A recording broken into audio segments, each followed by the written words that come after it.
Hello! Magandang araw sa inyong mga bata at sa inyong mga kasama sa bahay. Nandito na naman ako, si Teacher Diana Lynn, para samahan kayo at turuan sa ating panibagong aralin.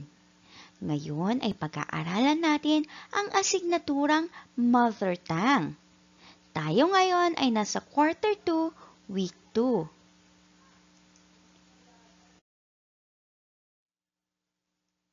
Para sa ating paksang aralin, pag-aaralan natin ngayon ang tungkol sa pagtukoy sa panghalip-paari.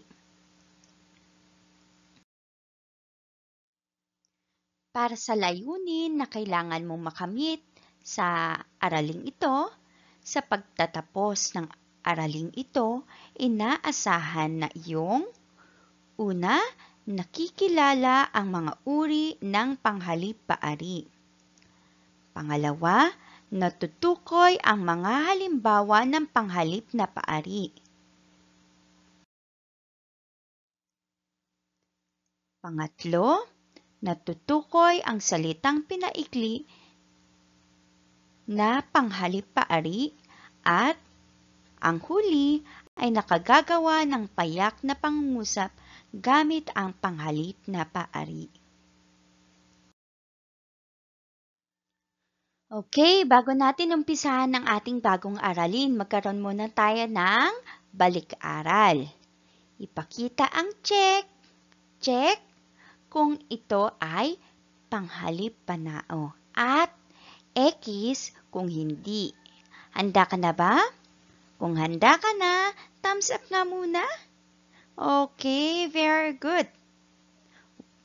Umupo ka na maayos, buksan ang mata, buksan ang tenga, at ikaw ay maganda na sa pakikinig at pananood ng ating aralin. Okay, una. Ako. Lalagyan ng check o ipapakita ang check kapag ito ay panghalip panao at X kung hindi. Okay, pangalawa, ito. Pangatlo, iyo. Pang-apat, tayo.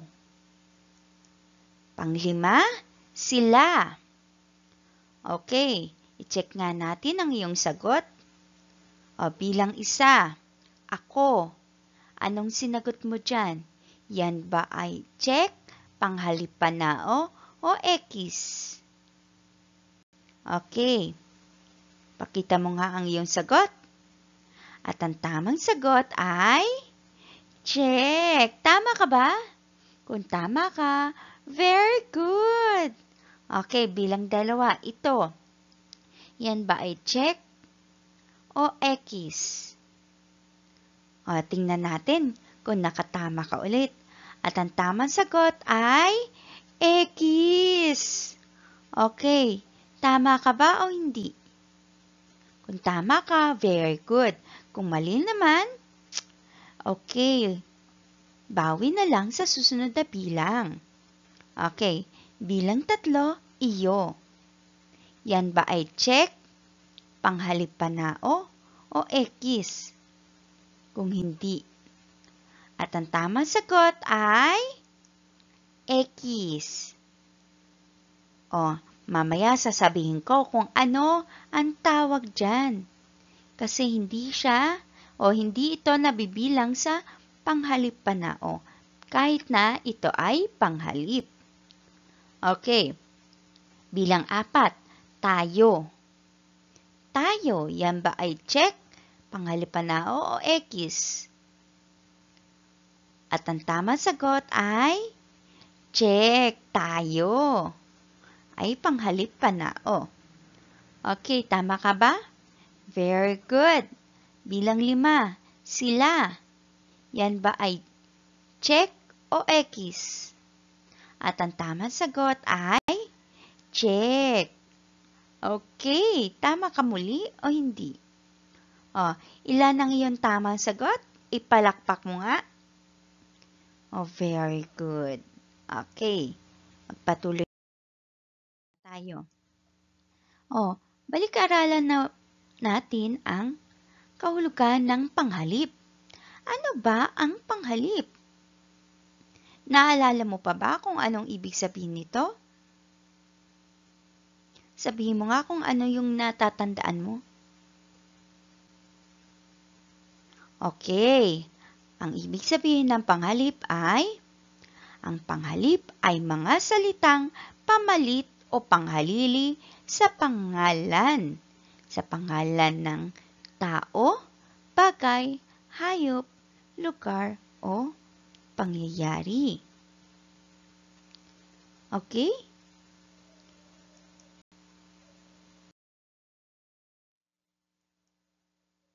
O, subukin naman natin ang iyong alam. Para sa ating aralin, tukuyin ang panghalip-paari na ginamit sa bawat pangungusap. Sabihin ang letra ng tamang sagot. Okay, bilang isa. Marami pa rin ang nagkakasakit. Kailangan natin na mag-ingat. Okay, alin dyan ang panghalip-paari na ginamit sa pangungusap? Piliin mo nga. Tingnan natin. Ito yung mga pamimilian. A, natin. B, tayo. C, kami. D, amin. Alin dyan ang, sa palagay mo, yung panghalip-paari? Okay, tingnan nga natin kung tama ang sagot. At ang tamang panghalip-paari dyan ay ang salitang natin. Anong letra ito? Ito ay letrang A. Very good. Ito ang tamang sagot. A. Natin. Okay. Sumunod na bilang. Ang malawak na lupain na nasa bayan ay pag-aari namin. Ano ang panghalip-paari dyan? A. Ang. B. Kami. C. Namin. O D. Sila. Okay, tukuyin mo nga sa pangungusap, alin dyan ang ginamit na panghalip-paari? Okay, very good. Ito ay ang salitang namin. At ang tamang letra ay letrang C. Namin. Nakatama ka ba? Okay, very good. Nakatama ka nga. Okay. Bilang 3.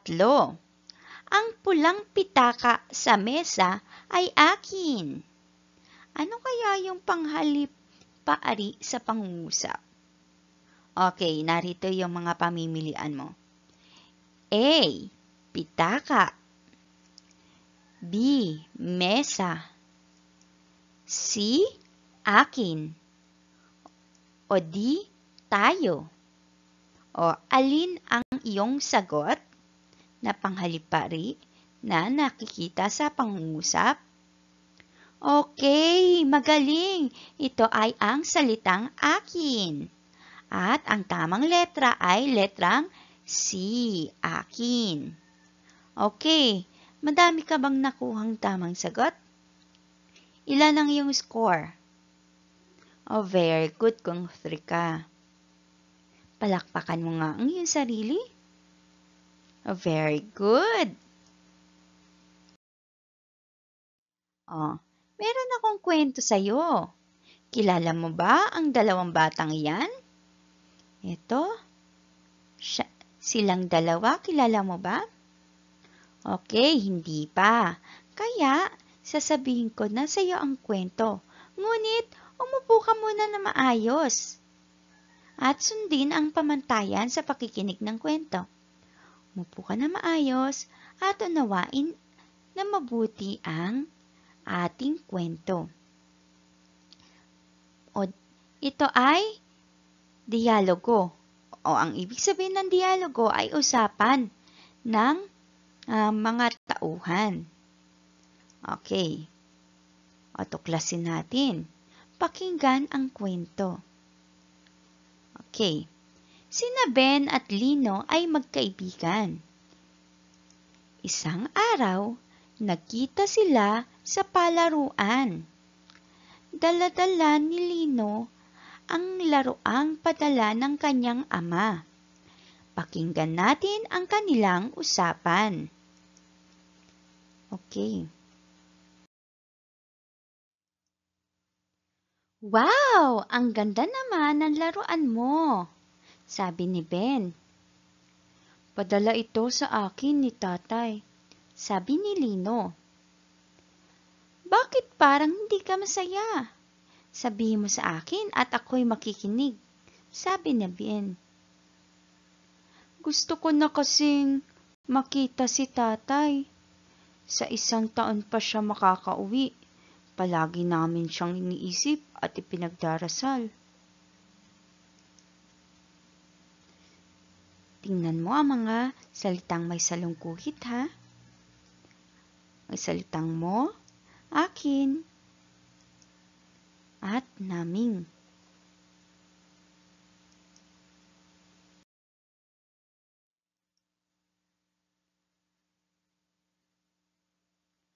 Malungkot ka pala. Halika at paglaruan na lang natin ang mga maliliit na kotseng iyan. Tingnan natin kung alin sa kotseng iyan ang pinakamabilis, sabi ni Ben. Oo, mag-unahan tayo sa pagkarera ng kotse, sabi ni Lino. Yehey! Tiyak mananalo ako, sabi ni Ben. Okay, ang may salungguhit na salita ay ang salitang natin. Sige, iyon na ang kotseng pula at akin ang kotseng asul. Nag-unahan sa pagkarera ang kotse ng mga bata. Hayan, naging masaya ka na, sabi ni Ben. Ang may salungguhit ay ang salitang iyo, akin.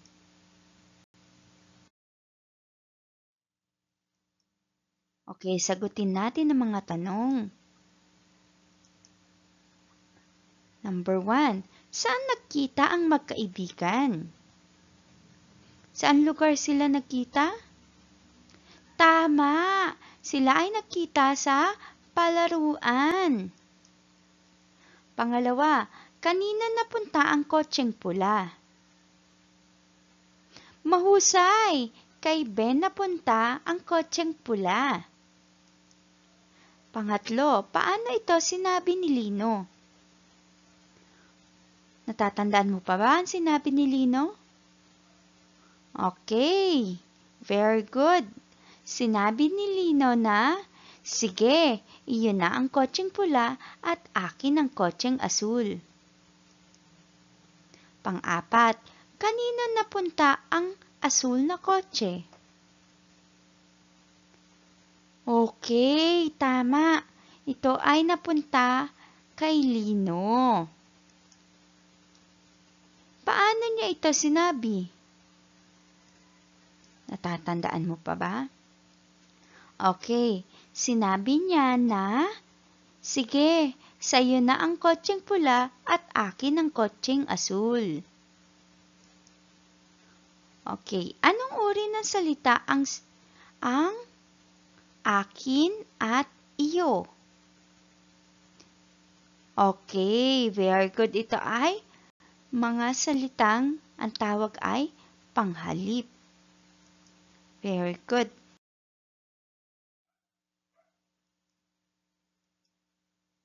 Kailan ginagamit ang salitang nabanggit? O kailan ginagamit ang salitang panghalip? Okay, kapag pinapalitan ang pangalan, katulad ng tao. Halimbawa, si Jose papalitan ng akin, di ba? Okay, ano ang panghalip?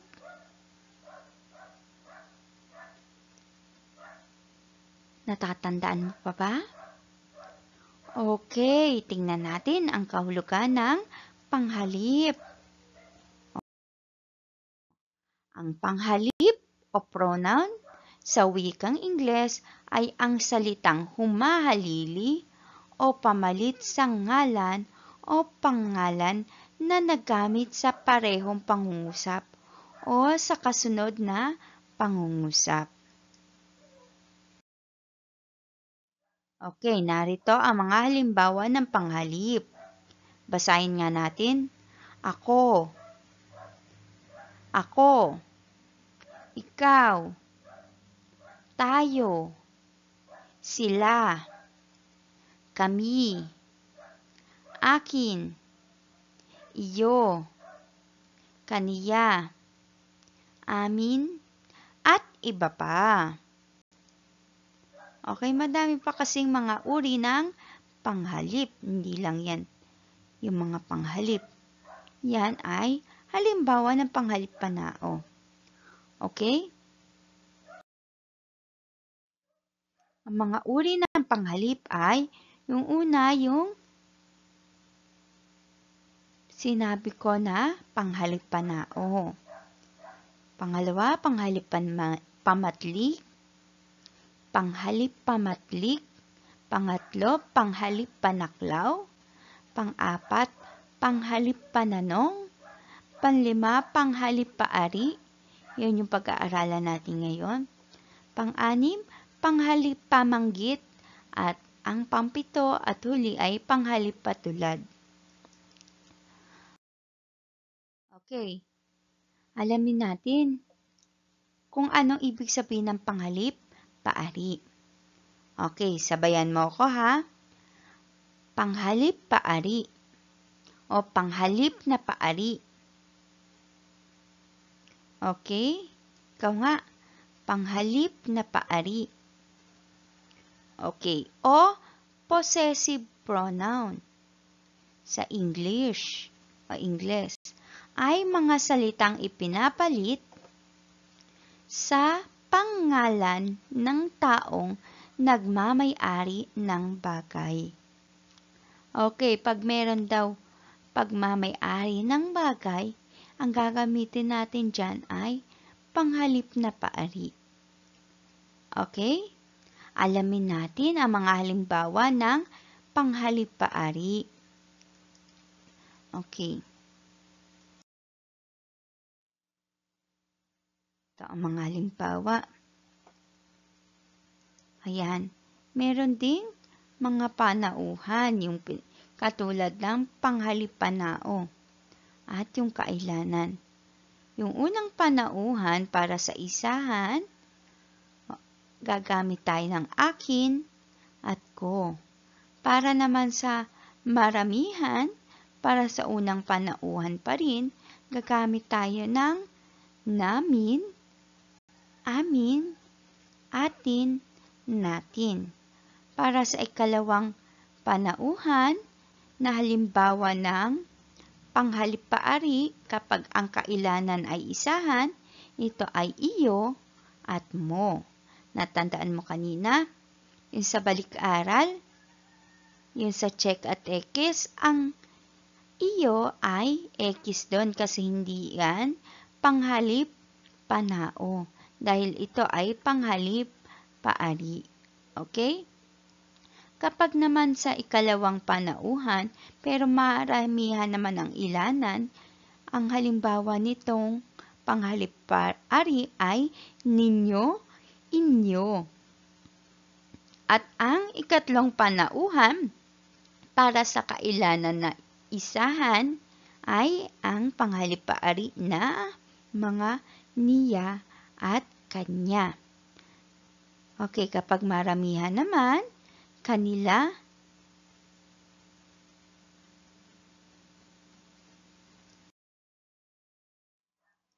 narito ang kailangan natin tandaan sa panghalip paari. Una, ito ay dapat nakikita sa bahaging panaguri pagkatapos ng panandang ay. Sa pangungusap, ito ay nakikita natin sa panaguri. Okay? Hindi siya simuno. Ngunit nasa panaguriang panghalip paari. Hindi ito sinusundan ng pangalan. Okay? Hindi ito kasunod ng pangalan. At ang huli, hindi ito dapat may sa unahan. Okay, titingnan niyo yung unahan na dapat walang sa unahan. Ang pangungusap o panghalip na pauri. Okay. Narito yung halimbawa ng pangungusap na ginagamitan na panghalip pauri. O ano nakikita nyo sa larawan? Anong hawak ng bata? Okay, meron siyang hawak na module. Okay, ito yung pangungusap natin. Sa bata ang module na ito. Ang pangalawang pangungusap, sa akin ang module na ito. Ang salitang may salungguhit sa unang halimbawa ay pangalan. Yung sa bata.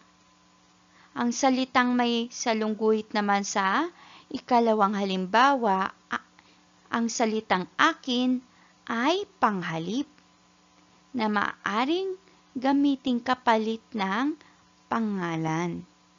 Okay, kapag mayroong ganito, ay pagpalagay natin na ang nasa larawan ay ang nagsasalita. Kaya ang ginamit niya ay akin. Sabi niya, sa akin ang module na ito. Kasi siya ang nagsasalita eh. Okay. Sumunod na pangungusap. O mayroon naman tayong paaralan dyan.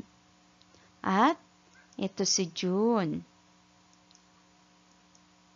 O, sinasabi niya na iyon ang paaralan ni June.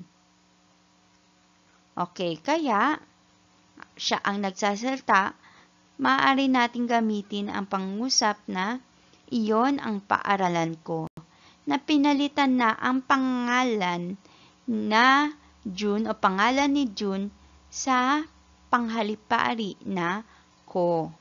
Okay?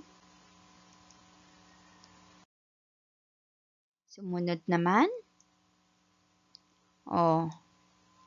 Ang bahay na to ay pag-aari ng tatay, nanay, at mga kapatid ko.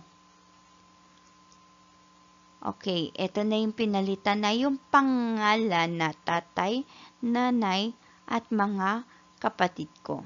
Okay, ang bahay na ito ay pag-aari namin. Okay, napansin nyo? Inuulit lang yung pangungusap pero binabago lang yung pangalan at panghalip. Okay?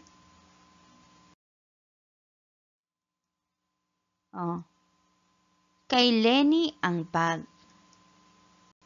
Okay, sabi naman, sa kanya ang bag. Ang pinalitan na pangalan dyan ay anong ngalan ng tao? Okay, very good si Lenny.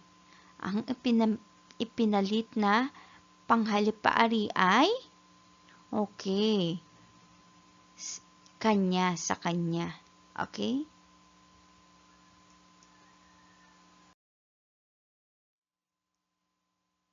Ito naman. Pag-aari ni na Aling Jose, Mang Jan, Jelay at Joshua ang bahay. Ito yung pinalit na panghalipaari. Pag-aari nila ang bahay. Okay, naintindihan nyo na? Yung mga halimbawa? Tandaan, ito pa. Kapag ang salitang nagpapakita ng pag-aari ay nasundan o may ay sa unahang pangalan, hindi na ito panghalip.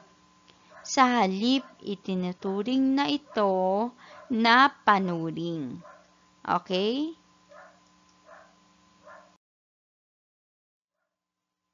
Halimbawa, ang bagong damit ay akin. Pangalawa, ang aking damit ay bago. Okay? Alin dyan yung tama? Alin dyan yung mali?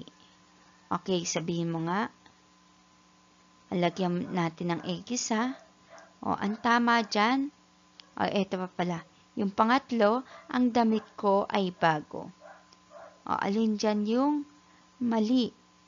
Lagyan ng X. Okay, ito ay X yung pangalawa. Kasi ang aking damit ay bago. Hindi na siya panghalip-paari. Okay? At ang pangatlo, ang damit ko ay bago. Hindi na rin panghalip-paari yan ang pwede nating gamitin. O yung katabi ng panghalip-paari, di ba yung pangalan? Katabi niya, hindi na tayo gagamit ng panghalip-paari dito.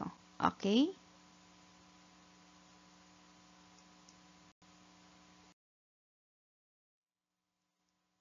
O, ang panghalip-paari ay pinapaikli din katulad ng panghalip-panaklong. Kaya pag-aaralan natin ang pagpapaikli ng panghalip-paari. Okay. Sa akin. O, may naisip ka ba paano paiikliin yan? Anong salita mabubuo mo na? Okay, tingnan natin. Ito ay sakin. Okay, tingnan nyo yung sakin. Mayroon ditong kudlit, pero nawalan na ng espasyo dito. Okay, sakin. Pinalitan na lang ng kudlit yung pagitan. Okay? Huwag kakalimutan yung kudlit ha. Kasi yung nagpapakita ng pagpapaikli. Okay. Sa iyo. Paano ang pinaikling salita o panghalip-paari ng salitang sa iyo? Okay, very good. Ito ay sa'yo. Okay, sumunod naman sa amin. O, paano paikling ito? Mahusay. Ito ay sa amin. Okay? Ito pa yung halimbawa. Sa iyo ba ang lapis na ito? Okay, papalitan na natin. Pinaikli na natin. Yung sa iyo. Magiging, sa iyo ba ang lapis na ito? Okay. Ito naman ang pangungusap na mayroong sa akin. Sa akin ang bag na nasa mesa. Ang pinaikling panghalip-paari ay sa akin ang bag na nasa mesa. Yung sa akin pinaikli o ang sa akin ay pinaikli. Ginamit na lang ay sa akin.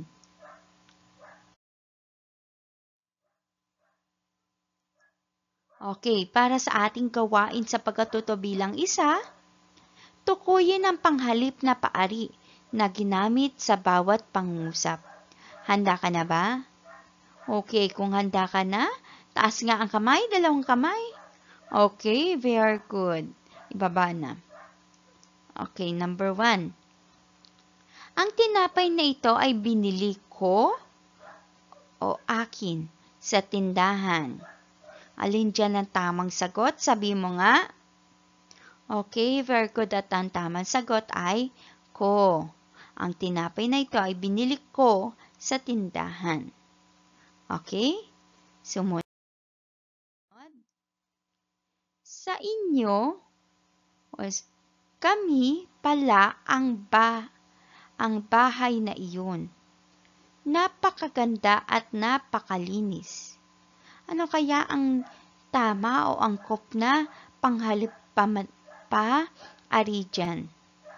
Okay, at ang tamang sagot ay sa inyo. Okay, sa inyo pala ang bahay na iyon. Napakaganda at napakalinis. Okay, bilang 3. Kay Sheena ang sapatos na ito. Sa kanya o sa kaniya, inyo rin ang kulay asul na tsinelas. O alin ang tamang sagot? Sabi mo nga. At ang tamang sagot ay sa kanya. Tama ka ba? Okay, very good. Sa kaniya. Okay, bilang 4. Sa iyo, tayo, ibinigay ni Lola ang Crayola. Anong tamang sagot? Okay, very good. Sa iyo. Sa iyo, binigay ni Lola ang Crayola. Di ba magandang pakinggan pag sinabi mo na, tayo ibinigay ni Lola ang Crayola. Diba? Okay, number 5. Ingatan ang mga module na ipinahiram. Sa atin o sa amin? Okay, at ang tamang sagot ay sa atin.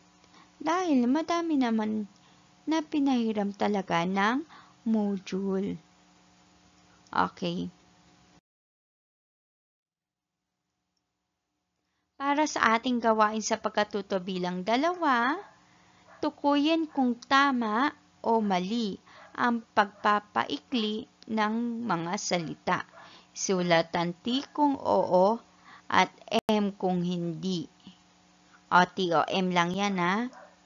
O number 1, sa akin, equals sa akin. Yan ba ay T o M? Number 2, sa amin, equals o ang katumbas nito ay sa amin. Okay?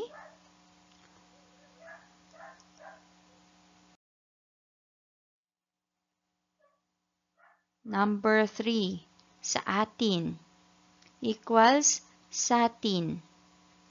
Number 4, sa kanila, equals sa kanilay. Number 5, sa inyo, equals sa inyo'y. Okay, sagutan natin ang gawain sa pagkatuto bilang 2. Okay?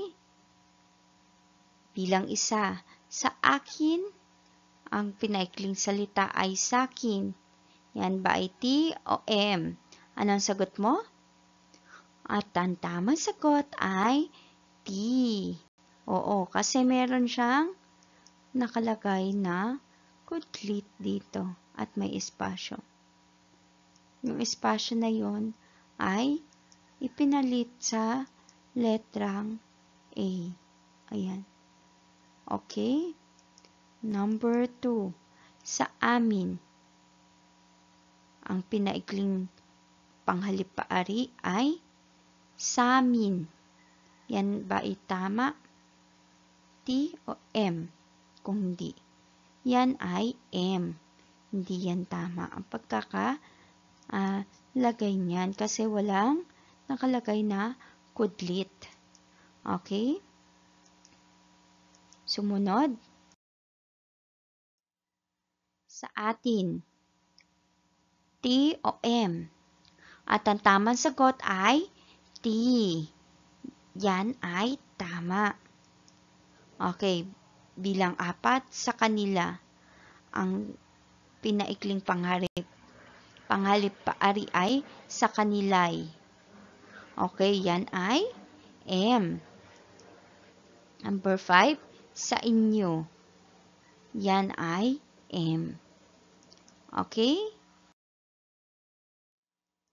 Para sa ating gawain sa pagkatuto bilang 3, ito ay gagawin nyo ha, sa inyong kwaderno. Okay, punan ng panghalip-paari na akin, iyo, at o kanya ang mga sumusunod na larawan. Okay. O unang larawan, mayroon siyang cake. Anong gagamitin mo dyan? Akin, iyo, o kanya. Pangalawa, yung kanyang necktie. Akin, iyo o kanya. At ang huli, yung kanyang print? Footprint pala. Footprint. Yung bakas ng kanyang paa. Okay? Anong gagamitin mo dyan? Akin, iyo, o kanya. O lagyan nyo na lang ng bilang 1, 2, at 3 ayon sa pagkakasunod-sunod ng larawan. Para sa ating gawain sa pagkatuto bilang 4, magbigay ng isang pangungusap gamit ang mga salita sa ibaba. Akin, sa iyo, at sa amin. O gumamit ka ng pangungusap na ginagamit ang mga yan na akin, sa iyo, at sa amin. Okay? Isang pangusap lang po. O pwede naman kung gusto mo, isa-isa na lang. Okay? O tandaan mo. Isa-isip mo isa-isip mo palagi. Okay, ang panghalip paari ay mga salitang ipinapalit sa pangalan o pangalan ng taong nagmamay-ari ng bagay. Okay? Naintindihan po ba? Okay. At maraming salamat sa inyong oras. Dito nagtatapos ang ating aralin. Okay, tandaan ang ating pinag-aralan ay tungkol sa ano ba? Okay, very good. Tungkol sa panghalip paari. Okay? Hanggang sa susunod nating pag-aaral, ako muli si Teacher Diana Lynn. Maraming salamat sa inyong oras at sa nagagabay sa iyo sa iyong pag-aaral. Maraming salamat po. Hanggang sa susunod nating pagkikita. Paalam!